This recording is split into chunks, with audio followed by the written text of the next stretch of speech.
This is News Today with WDW News Today. I'm Eric Morton of WDWNT.com. Please like this video, subscribe, and hit the notifications bell to make sure you never miss the latest from Disney theme parks around the world. Here now's the news for July 19th, 2024. The newest injury report for Florida theme parks reveals guests at Walt Disney World Resort and Universal Orlando Resort experienced dizziness, loss of consciousness, and more. Major Florida theme parks are required to self-report guest injuries that require 24 hours or more of hospitalization to the Florida Department of Agriculture and Consumer Services. The department publishes a quarterly report of the injuries, with this most recent update covering April to June of this year. At Walt Disney World, a 60-year-old male with a pre-existing condition complained of chest pains after exiting Buzz Lightyear's Space Ranger spin at Magic Kingdom back on April 21st. A 76-year-old female felt faint after riding Tron Light Cycle Run on May 3rd. Still in Tomorrowland, a 39-year-old female with pre-existing conditions was disoriented when exiting Space Mountain on May 6th. On May 11th, a 25-year-old female lost consciousness and hit her head while riding Humunga Cowabunga at Disney's Typhoon Lagoon Water Park. The report doesn't clarify if guests lost consciousness because of the head injury. A 42-year-old female with pre-existing conditions experienced back pain after exiting Frozen Ever After at Epcot, and a 69-year-old male with a pre-existing condition felt dizzy after exiting Mickey and Minnie's Runaway Railway in Disney's Hollywood Studios on June 10th. For a full listing of all the injuries, including those at Universal, you can check out our site. Beginning on Wednesday, September 25th, guests staying at select resort hotels can enjoy extended evening hours at Disney's Hollywood Studios on select nights. On September 25th, the theme park will be open from 9 p.m. to 11 p.m. for guests of qualifying resorts. At the moment, Magic Kingdom has extended evening hours on Wednesday nights. This perk will continue until Wednesday, September 18th. This shift from Magic Kingdom to Disney's Hollywood Studios also occurred last year, beginning on September 20th. We fully expect extended evening hours to return to Magic Kingdom after Mickey's Not So Scary Halloween Party ends later this year. Whether Disney's Hollywood Studios will continue to offer extended evening hours at this time is unknown. You can check out our site for a full detailed list of all the hotels that qualify and all the restrictions.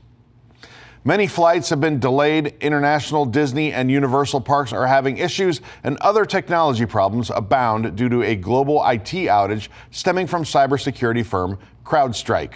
CrowdStrike said the issue was not caused by a security incident or cyber attack, but a faulty update to computers running Microsoft Windows, and they're working on a fix. The Orlando International Airport posted on social media that flight delays and cancellations may occur, and guests should contact their airline directly for specific flight information. Similar issues have been reported from other airports around the country. As of 8:15 a.m. Eastern Time, more than 300 flights were delayed and 100 flights were canceled on Friday at New York City area airports. According to the Associated Press, the outage has been also affecting banks and media outlets. Some states have reported disruptions to their 911 services. Universal Studios Japan said ticket sales are not available in person this weekend, and guests should purchase tickets online instead. We know that Hong Kong Disneyland and Disneyland Paris hotels have also been having issues. DLP reports shared that Disneyland Paris turnstiles were not working on Friday morning, and cast members were processing entry manually. Within a few hours, turnstiles were back online. DLP report also posted images of screen signs throughout the park stuck in, quote, recovery mode. These include wait time displays, although the actual attractions were not affected. Most stateside Universal and Disney operations are currently running pretty much fine. My Disney Experience, the Disneyland app, and both Universal apps are working as expected, which often is not great. We have noticed several attractions go down at Walt Disney World on Thursday and Friday, particularly in Frontierland and Adventureland at Magic Kingdom. Country Bear Musical Jamboree officially premiered this week, but some reported issues that could be due to this outage. We don't know. It's not confirmed.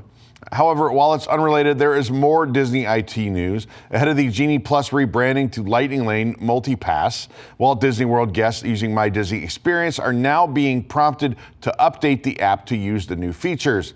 When we opened the app earlier today, we were greeted with a message that read, important information to take full advantage of all the lightning lane features in the My Disney Experience app, we encourage you to upgrade to the latest version.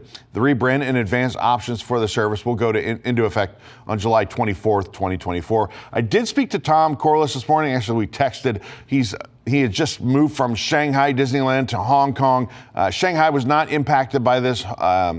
Obviously, they're probably not using American spyware over in China, but he did make a note that there were issues he was hearing about from airlines, so the word has gotten around the world about this issue. Well, we're right in the middle of a national Dole Whip celebration, and we decided to check out a couple offerings just for you. First of all, we have a Dole Whip cupcake offered at Contempo Cafe. That's inside the Contemporary. It's $5.99. Yellow cupcake filled with Dole Whip pineapple mousse, garnished with a cherry. This is mostly a standard Disney cupcake, has lots of icing that Nana claims will make your teeth hurt. I didn't get the same results there, but the cake itself is light and moist. There's a tiny bit of filling inside that has a strong artificial pineapple flavor. It's not bad, not our favorite Dole Whip sweet or our favorite cupcake. She gave it a rating of 5 out of 7. We do out of 7 here. Next up, we went to Swirls on the Water in Disney Springs for the Dole Whip sampler, which costs $7.99. Dole Whip orange swirled with Dole Whip watermelon was one of them, with fresh orange and orange crispy pearls. Dole Whip pineapple swirled with vanilla soft serve and fresh pineapple was another one. Dole Whip lime served with Dole Whip strawberry. But I thought Dole was a pineapple company. There's a billion Dole flavors, aren't there? This has fresh strawberries also on it. As you can see, our Dole Whip melted instantly in the Florida heat. The flavors are the same, whether solid or liquid, though. The Dole Whip lime and strawberry combination tastes like Gatorade. It really does. I tried it. It kind of does. We didn't like the swirl of Dole Whip orange and watermelon. We love Dole Whip watermelon, but orange was the dominant flavor. The pairing tasted a little bit like kids' toothpaste. Dole Whip pineapple swirled with vanilla soft serve is a classic. It's not mind-blowing, but it's good. We recommend this sampler to anyone who hasn't tried Dole Whip or maybe has only tried one flavor. Hopefully you can find your new favorite flavor. The rating we gave it was a 5 out of 7. Normally don't go into a ton of detail on the reviews here, but time is short to try out all the Dole Whip locations. They're everywhere, so check them out. They're not bad. Pretty good offerings this year. Celebrate another Disney attraction that's on both coasts with the 7th Bicoastal Adventures Pin inspired by It's a Small World. We found the pin at Pin Traders in Epcot. That was at Walt Disney World. And we found it Pin Trader in downtown Disney District in Disneyland. Pin sells for $19.99. It has a green frame with a blue Disneyland pennant and a red Walt Disney World pennant on top. A black Mickey ear hat is in the center top of the frame. Previous Bicoastal Adventure pins have featured one of Mickey's friends as a charm on the pin slider. This pin's charm is instead a white and gold hot air balloon with 2 It's a Small World dolls peeking out. The slider is white with the ride's iconic golden clock face and numbers across it. When the slider is pushed to the right, the facade of It's a Small World and at Disneyland is visible then on the left. I have had people ask in the comments, by the way, I wanted to address this. We do describe some of the merchandise we realize that is being shown on the screen. However, a number of our viewers have reached out to us who have visual impairments, and they at least want to listen to these descriptions and follow along when they tune in on YouTube. So that's why we try to give a little bit of description when we can. This program is brought to you by our official travel agent sponsor, Be Our Guest Vacations. Your dream vacation begins with Be Our Guest Vacations and their concierge team of expert vacation planners. Head over to www.nt.travel and their team will design your next magical vacation. From Disney World and Disneyland to Disney Cruise Line to Adventures by Disney and more. They are also able to help you book those unforgettable VIP tours where you and your group can experience the ultimate park day. Best part? Their concierge services are 100% free, so book today. On July 17th, Disneyland Resort celebrated its birthday with a special 69th anniversary cavalcade on Main Street, USA. Despite the 69th anniversary not being a major milestone event, Disney is still taking the time to celebrate it. And like with the 68th anniversary, Disney has hosted a cavalcade in the middle of Main Street, USA. 2 cast members carrying a blue balloon-filled banner with Happy Birthday Disneyland on it led the way. On each end of the banner, blue, white, yellow, and green balloon bundles soared into the sky. Behind the banner carriers, cast members danced their way down the street. The women wore red skirts, yellow belts with bows, black shirts with white polka dots, and red shoes. The men wore black shoes, red and white sweatpants, yellow t-shirts, and black unbuttoned button-downs. The Disneyland Fire Department engine number 1 drove in Mickey and Minnie Mouse for the festivities. The car was decorated with multicolored balloons and a golden 69 balloon duo. Some dancers had streamer poppers that they let off into the sky. Goofy, Chippendale, and Pluto follow behind with the Dapper Dans in tow. The Disneyland band followed behind, ready to make some music. The double-decker omnibus was next, carrying more balloons and various Disney characters. We spotted Miguel, Snow White, Cinderella, Mulan, and Geppetto. Behind the bus were more Disney princesses and heroines, including Mirabel, Moana, and Merida. Genie and Jasmine from Aladdin followed close behind, carrying matching streamers. Next up were Belle, Gaston, Cruella, and the Evil Queen. Another Main Street vehicle brought up the rear with Donald Duck and Daisy in tow. Behind them was a massive 3-layer birthday cake covered in balloons. A balloon candle towered from the top layer. The soundtrack for the Cavalcade was a combination of the lyrics for the 50th anniversary countdown song At the Happiest Place on Earth, played over new orchestrations of the underlying theme for Mickey's Happy Holidays, a cavalcade that runs annually at Disney California Adventure.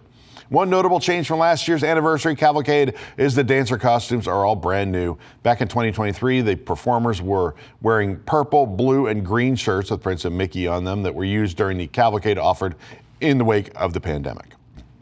Disneyland Resort cast members who are part of the Disney Workers Rising Union organization and community members took to the streets to host a rally for a fair contract on the resort's 69th anniversary. So it wasn't just a cavalcade going on. The rally was held on July 17th from 4 to 6 p.m. with union and community members gathering together on Harbor Boulevard and Disney Way. The goal of the event was to demonstrate to Disney that all these years of magic have been made possible due to cast members' hard work. According to a Disney Workers Rising Instagram post, while we were there, Disneyland Resort closed its pickup and drop-off lot nearby to where the rally was taking place. Anaheim police blocked off the area with A-frame signs and told guests looking to be picked up by Uber or other rideshare services to walk to the nearby McDonald's for pickup. Participants in the rally completely filled Harbor Boulevard between Disney Way and the shuttle drop-off location, yelling chants such as "Hey, hey, ho, ho, corporate greed has got to go," while carrying imaginative signs. The group eventually made their way to the closed drop-off area by 4:45 p.m.